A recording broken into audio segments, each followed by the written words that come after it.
So let me throw on the brim. I saw you saw my title. I'm talking about the two sales mentors that I first had when I got into the sales business. My first two mentors. So my name is Keyron Mitchell. They call me the Persistent Mitchell. Coming to you live. I'm actually looking at the game, but when I get inspired to do a live video, I just do it. I don't decide which platform. I just go ahead and do my thing. But I two mentors that I had. So I started. My first sales job was at Valley's Total Fitness. I know a lot of you guys know that. But before I went to a club and did my thing, I had a mentor. I forget what his name was now. Dang, I can see his face.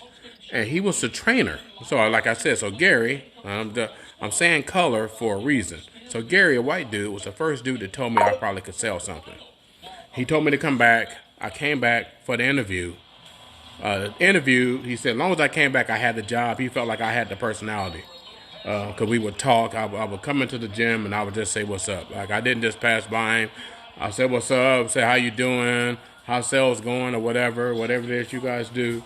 And he liked the fact that I paid, oh, wow, a pick.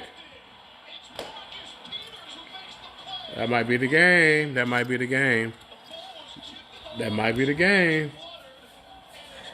Wow. It got tipped. What does this equal? So it's the same numbers. 1,000 divided by 2,000. Hit it. It's going to be point something. Wait. Yeah, 0.5. Wait, 1,000 divided by 2,000. You can't do that. Yeah, it's 0.5. What does that mean? It's like less than. It's less than one. Oh, no, but so the guy, and I remember that I was in the class. There was like 50 people in the class, so we watched the game too. I just didn't. It didn't matter. I watched football, but I can only my ADD kick in. I can't watch the whole game. So this guy tells me in the training, there's 50 people. He said we're gonna do role play. We're gonna do all this stuff. I remember questioning myself because I was the person in junior high school that they had show and tell, and I played sick not to go to school to do it. Like I had that much stage fright.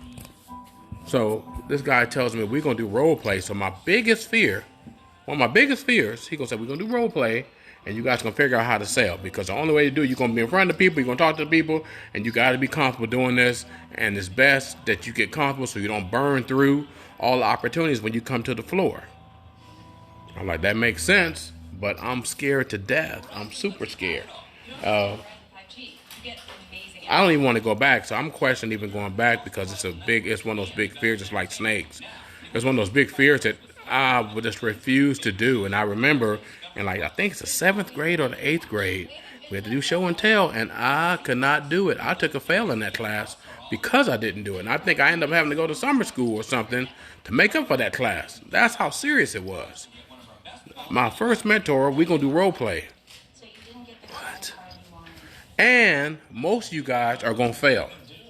So let me turn it down a little bit.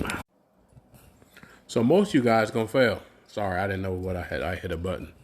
So it's 50 people. He said maybe 5 of you are gonna be okay. Maybe 1 of you is gonna actually be able to do something with this. But hey, it's open. It's fair game for everybody. But you got to come back and you got to do role play. I don't want to do role play. I'm not interested in doing role play. I question even if I want to come back because of role play, because I was set up. I was me, and I know how afraid I was of doing role play. Hey, I never been the best reader. I don't know all the words. I know I speak ghetto. You know what I'm saying?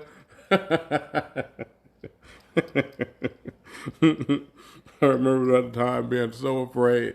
I was so scared, y'all. Remember, I was like, I'm not going back. And I'm like, well, my girl at the time, which is my wife now, I'm like, I don't know. I'm pretty sure I probably didn't have that conversation with her. It was just one of those internal conversations that I was going to catch something or get sick or somehow not to do it. But lo and behold, something made me go back. Something made me go back. Like I said, so the black dude, he was the trainer of the of Bally's, and he still sold some, and he was like he trained us in the morning, and then he went and worked in the evening some, and he did whatever, and he was like a big wig. And I went back and did the role play. Didn't think I did that well. I don't know. I just something in me. And then when I went to a club, so check this out. So we finished that. We graduated from that. They placed us in these clubs. Now, I don't have a car. So in this whole while, I don't have a car. I've been bumming a ride from my wife's dad, Emily's dad, to get to the training. So I don't know. And there was clubs everywhere. So I don't know where they could have put me in California. They wasn't going to put me in L.A. It was going to be somewhere in the Irvine, Costa Mesa, somewhere in those areas like that. So they put me in the club, and I'll never forget this. Oh my God, I just forgot about this. This is where it was. Emily had dropped me off one day at this club that so that was kind of, she had her job. She dropped me off at this club. I forget where the club was. The lady was a BI. So the main trainer, the head person, the GM of the store, of the Bally's, was a BI, and everybody told me. And I remember that she kind of just cut me up right out the gate, didn't give me an opportunity. I mean, maybe she was just super selfish. I don't know, but I think she took most opportunities, handed them off to her friends, but not everybody was in there eating is a good way to put it. And Emily drops me off. So I think I've been going there maybe a week, a few days. She drops me off, goes out and gets rear-ended in her little Toyota Tercel. Now this starts a whole nother channel of stuff that happens in my life in this process. That was my ride to get to her, and her dad was my ride to get to this place, this Bally's. Something happens. I don't know what goes on. Joe, the big manager, comes in, says, "Hey, we're moving you to a different club. We're moving you to Costa Mesa. So it'll be a nice club. You can work under Larry. Larry's solid." I'm like, oh, shoot. So I'm like, if this is what it is now, I'm going to go, this dude, he's going to be worse. So I get there, Larry, dark as they come, fried hair, talk like a white dude. Now, like I said, so I had Gary, white dude. Then I had I forget my man's name. Forgive me. Then I had somebody in between. So I got him. They sent me to a club that I didn't like. I think she was a Mexican lady. And then they sent me to Larry. Larry, a black dude. Fried hair, talk white. Just had that conversation. Had that white conversation. Was a closer. Drove a Range Rover, a black one. Had a fat ring on. And Larry was cool. We've been there cracking jokes and laughing. But Larry took me under his wing. He said, "Hey, here you go, bro. It ain't gonna. Hey, here's the thing. You're gonna have to fend for yourself. Take these boxes. I told you guys this story. Take these boxes. I should go set this up somewhere. Take these boxes, and you got to go put these boxes in these businesses. Here's how you're gonna get leads to call, and here's how you're gonna make sales. So you got to take the action. Go put the boxes. So you got to go sell to put the box in somewhere. So I had to go sell. Hey, some of the other salespeople had some boxes they had put out there, told me where they were. So I had my boxes. I had their boxes that they hadn't. They probably wasn't harvesting because at that time they were just eating off the fat of that spot. That spot was booming. It had a track. It had a pool. It had a steam. It had sauna. It had state-of-the-art equipment. They had trainers. I said they had a pool, that lap pool, steam sauna, all that. I mean, the gym was laid, and there was a track that was around the inside of the gym. The gym was just mind-blowing. TV set up. I mean, it was beautiful. So when people came in there, if they didn't jump on, and mind you, it was still new. So if they didn't jump on, they were tripping. So I go and I harvest these boxes every Thursday. I make a printout. I take a video. I make a copy of them. I put them in like a book, and I sit and I call. So thanks for jumping on. I see you, brother. Hey, I'm talking about my first sales, first two sales mentor. Uh, Simply mind blowing. My first two sales mentor. And he told me I got to do, looks like they won. The Ravens won. Pulled it off. Nice. They ran off the field. I don't know if it's been disrespectful or what. They ran off the field. Because they already won, so. Well, they can't run off the field. They got to have some. They can't run up there. They ran off the field. They pissed off. Who? Yeah, see, they talking crap. They ran off the field. They shut down Henry. Shut him down. They had no first downs running the ball today. They didn't? No, they shut down Henry. But like I was saying, it's this guy, and I'm trying not to take too long on this, but I know it's Instagram, so who cares? But this guy, I did these boxes. I went and I harvested those boxes, and I made a phone call constantly. I was making like 100, 200 phone calls a day. I told you, so I had to go out and sell to get the box in, harvest the boxes, make the phone calls, sell to get the people to even walk through the front door, and then I had to sell them once they got in the place. Once they got in the gym, I had to sell them too. Who did you want to win? It didn't matter to me. I wanted to You wanted- more. They did. Nice. You know what I'm saying? I had to do all that, and that was like really what it was. So I can see that. I heard this thing the other night, and the guy called it a wealth tax. He said, so if you're looking to get wealthy, are you willing to pay the tax? And the tax is all the stuff before the money, before the fruit. Are you willing to pay that tax of all the stuff and learn how to be successful before the fruit? And can you sustain yourself during that? But the key is to keep your your cost of living small. Keep your cost of living super small while you learn the process. So I've done this process successfully 2 times. And I'm looking to do it another time. But you think about the process of selling and giving yourself the ability to learn it and being able to sustain yourself in the process of learning it. And then paying the wealth tax of all the grime and grit and the false starts and all the things that just don't work when you first try them. Your initial effort it fails you.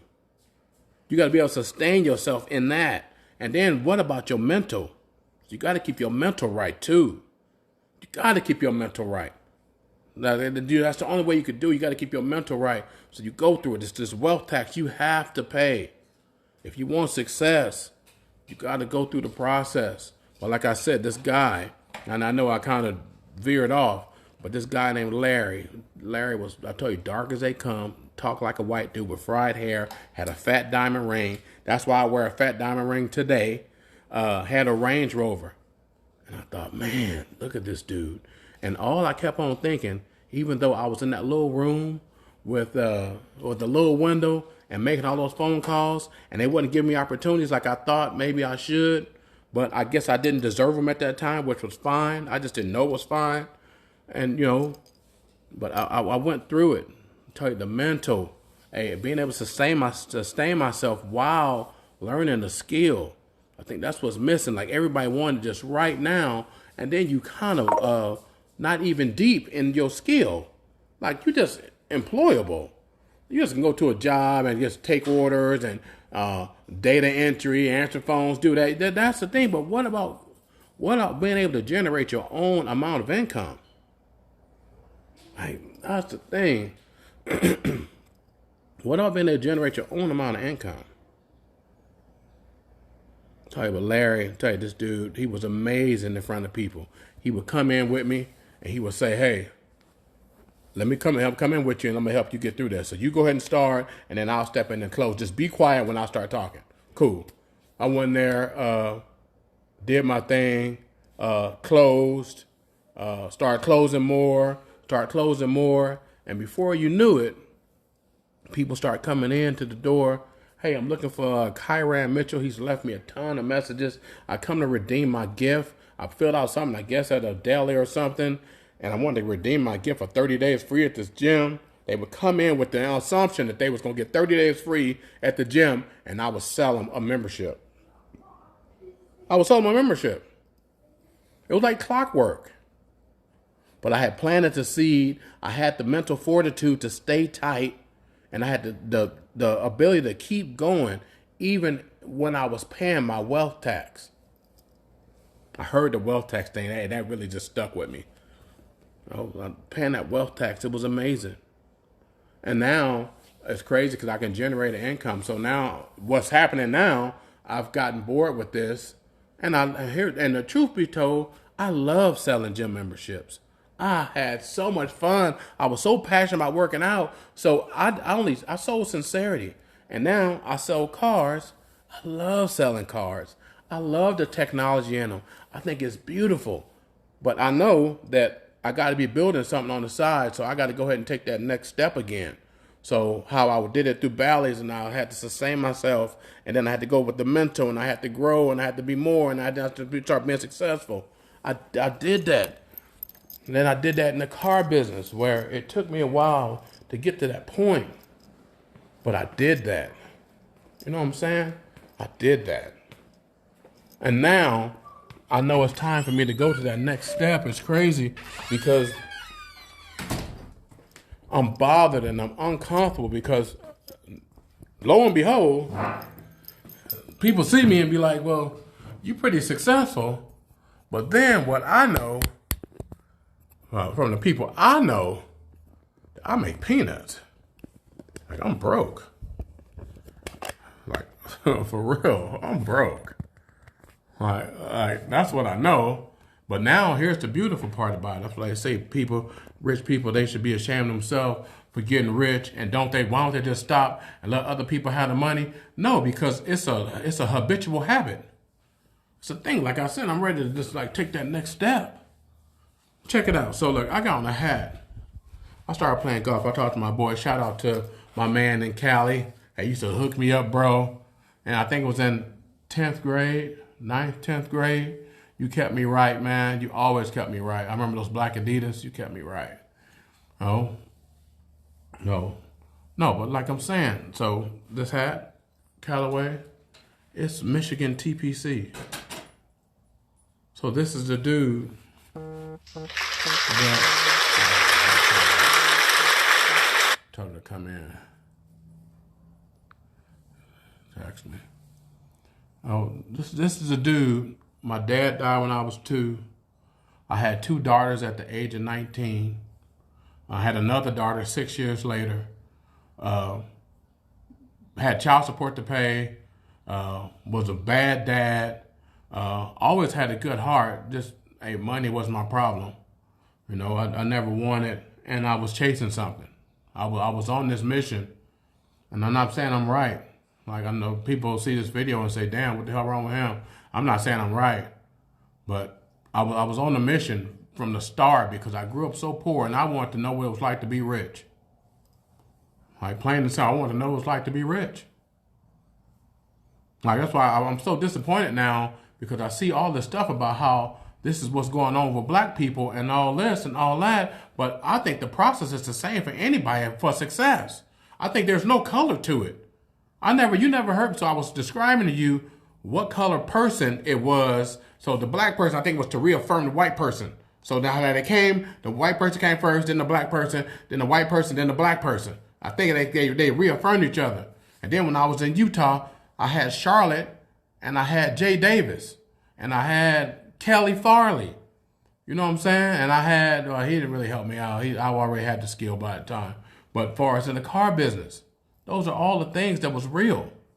I went through all this process of these people in my life. Like I said, the white dude confirmed the black dude. I mean, the black dude confirmed the white dude. So I went through these things, and I never even thought about color. I just thought about if I was going to be successful, it was going to be hard. And if I wanted to be a salesperson, I looked at Larry, and I looked at the other guy. I can't remember his freaking name. I looked at them two, and they were successful, and they were black, and they didn't talk about being black.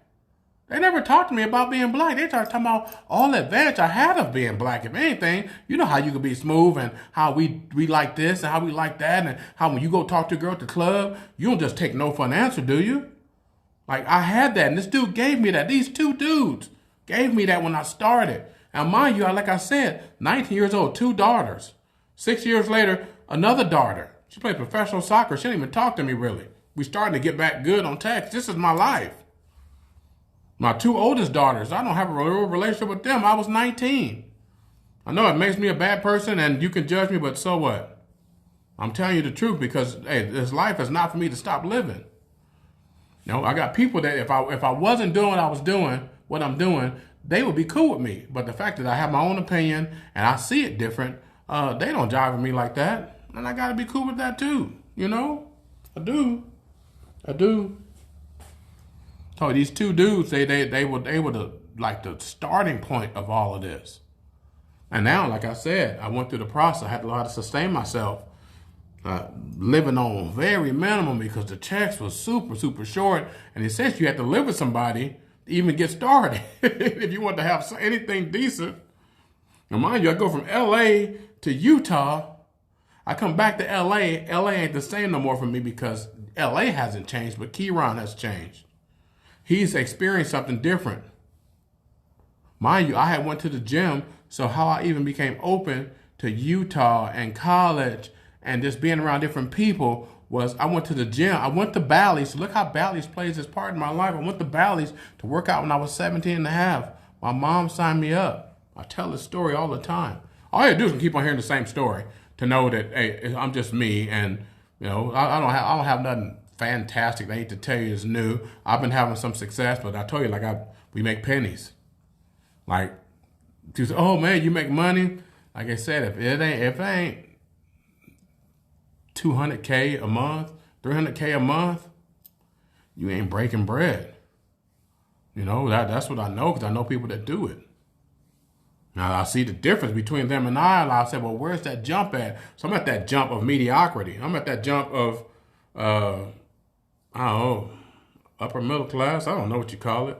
But that next jump is huge. That next jump, because in order, you got to change the little changes at this point, and it's not going to make that big a difference. More money in the bank ain't going to make that big a difference unless it's quadruple what's in the bank. You know what I'm saying? Like, it's got to be that kind of significance for things to change at this point. I talk to people like, hey, I dig my job. I do. I love selling cars. I love being a salesperson. I think it's one of the coolest, funnest. I have so much fun. Like, I don't know as bad as I've been. I don't know how God is granting me all this. I know my God is a forgiving God. As long as I be humble and give him all the praise, I know that he's going to look out for me. You know, he looked out for David. David wasn't perfect. You know, and that I know, and that as long as I keep that in my heart, it makes things work for me. Because I'm out giving it all I got. Man, you can't really see me good. But I don't care. I don't know how to get to the best me. You know what I'm saying? I'm probably going to go live a few times today. Because I think this story is good. But for real. Like I'm saying, I'm this guy. This is my real story. I got married when I was 33 years old. I've been screwing all up. And this whole time I was selling. So I was being able to screw up while I was financing myself. How crazy is that? So you start getting the money, and now you got to work on the person. So then, like, I worked on the sales skills, and I saw that I could change. And then Keyron, I think in that, I had been working on me, and it was attractive to women. Like, and convincing, I guess, if you want to say. You know, it's attractive women. Like, they don't run across, like, I know I'm one of those rare birds that, hey, this club has some success. I don't see it that way. Like, I don't, success is a success until I've helped 1,000 people have somewhere close to the same success. That's when it's going to be exciting for me. That's exciting now. Like, I love my life. I'm very humble with my life. But now I want to duplicate. So I still got to grow, but I'm just trying to take some souls with me. Because good people with money, man, we could be magical. It could be magical. We could change some of these things that's going on. The power of the dollar, the power of connection, the power of communication. It makes a difference. It makes a difference. So I'm going to jump off here. It's your boy, Persistent Mitchell, coming to you on a Sunday. Just want to jump on here real quick and let you know that, hey, I got much love for you. So if you encounter me, know that I love you. No matter what. No matter what. I do. Oh, we ain't gotta see eye to eye on everything. That's what makes it fun. So with that being said, I'll turn this thing off. It's your boy, the Persistent Mitchell, and I'm out.